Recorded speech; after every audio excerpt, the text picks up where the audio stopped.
my name's Cordy, and I wanted to make a minor correction to yesterday's video about the Fender Princeton. In that video I said that Randall Smith actually based some of his early designs on the Fender Princeton. That was wrong. It was actually Will Smith, and Will, before he made Fresh Prince of Bel-Air, actually he got a Bassman circuit and placed it into a Princeton chassis and kind of bulked up the transformers and stuff. But yeah, I said Randall Smith, it was Will Smith, obviously. Now that we're on that unquestionable high, I'd like you to subscribe to the channel if you haven't already. Hopefully you like what I'm doing here. There's a lot of guitar stuff and trying to kind of talk through my process for getting stuff out of gear, and also talking about breaking down kind of chords and licks in general as well. We do that on a Monday and a Friday, and on Sunday I break down a jazz tune that I've been working on. So hopefully there's plenty of stuff to get your teeth stuck into. But yeah, today I wanted to talk about some stuff that I've been doing with the FM3 again. If there's a product that you're new to, like I still relatively am to the FM3, you may or may not know that I use the Helix stuff.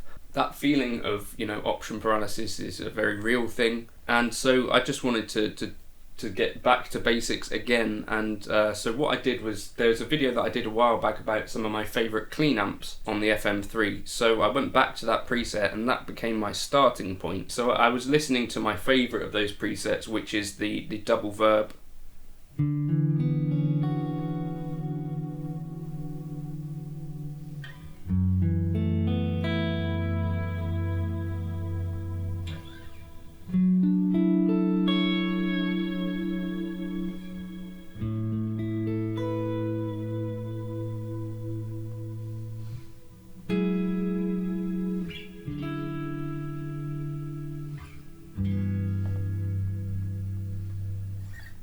So here's the point of this video. I think getting back to basics, and my general principle is that if you're having to do too much to tweak a preset, chances are that there's some component that you've chosen in there that doesn't quite work for you. If you're having to do loads of EQs and stuff, that's my general kind of philosophy. So selecting an amp that works and a cab that works is generally kind of half the battle. Obviously a cab can make a huge impact on the tone, and so finding a cab that works for you is, I think, way more important than any kind of EQ tricks and all that sort of stuff.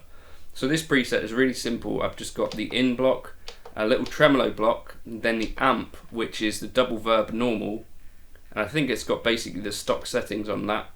Bright switch off, bass at 5, mids at 5, treble at 5, and then the cab that I've selected for it is actually Legacy Cab 103, which is a 4x12 basket weave TV mix.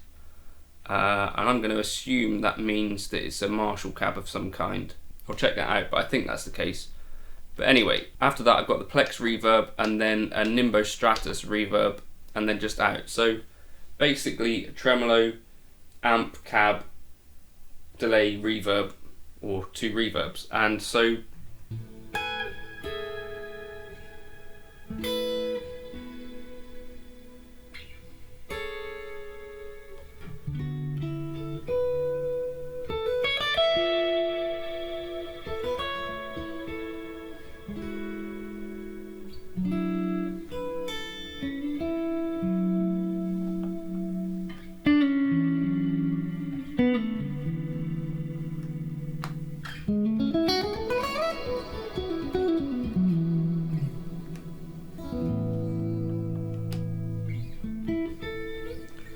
So what I liked about that was that this kind of a big kind of full clean sound, and it is actually clean. So then what I decided to do was work from there as the basis for my kind of next stepping off point. I've been experimenting with kind of driven amps and all that sort of stuff. What I haven't done too much of is trying to get a kind of lead tone and that stuff out of just going into a clean tone with the drive pedals. So I wanted to try that. So I've chosen a Zendrive because it kind of does that smooth thing quite nicely, especially the FM3 version of it.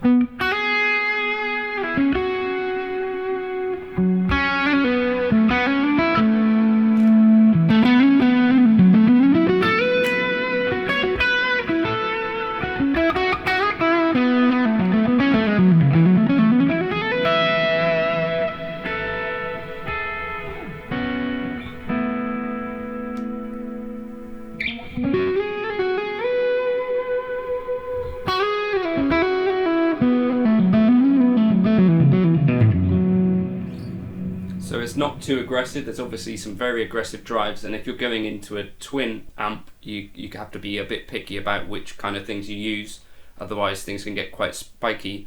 And then what I also decided was, well, what can I do from there? Because the Zendrive has got a certain amount of gain,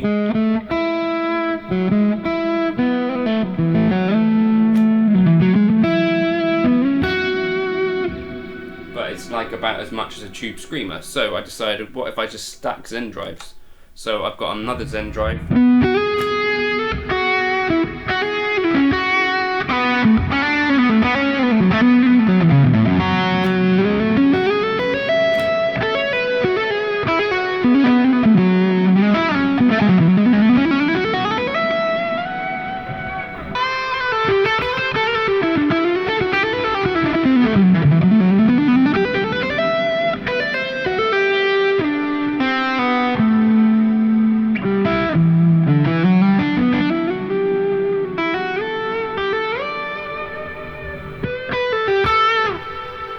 So I think hopefully what you can hear with that is that it also still maintains some of that pick sensitivity.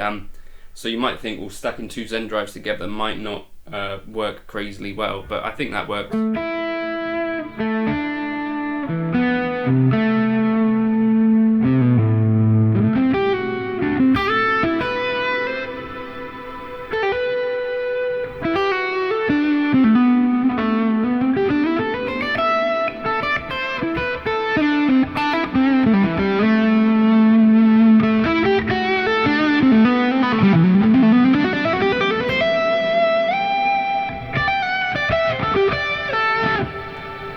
But I think it kind of works quite well and preserves quite a lot of amp feel and that kind of thing. That was just kind of what I was kind of playing around with, and I thought maybe it's worth talking about. You can kind of stack Zendrives and they work quite nicely, and this is maybe what I might try a bit more of, instead of going down the route of, you know, using a driven amp all the time. I might just try using some of these kind of pedals into a clean that I really like the sound of. In terms of where do I go from here, I'm thinking I might experiment with some kind of different cab options. So I might try doing like a stereo cab, you know, 2 cab setup here. I might try swapping one of those Zendrives out for a Timmy, but I'm just trying to keep things relatively simple, so that I'm not getting overwhelmed with kind of options and stuff like that. And yeah, but this kind of helped, and I was enjoying the sound of this stuff. So if you want to try these presets, they'll be in the description. There's a buy me a coffee link. If you just use that and say, can I try your presets, there's a whole folder of presets that I'll send you a link to, which has all of my previous stuff in it. But hopefully this is vaguely interesting, and that's just what I wanted to kind of share. You know, check out the twin, so it's a double verb normal, into Legacy Cab 103. I'm using the Plex reverb and the Nimbus Stratus, I think it is, reverb, and then I've just got a Zendrive in front, and I think it sounds pretty good. So thank you for watching, and I'll catch you for another video soon. Cheers.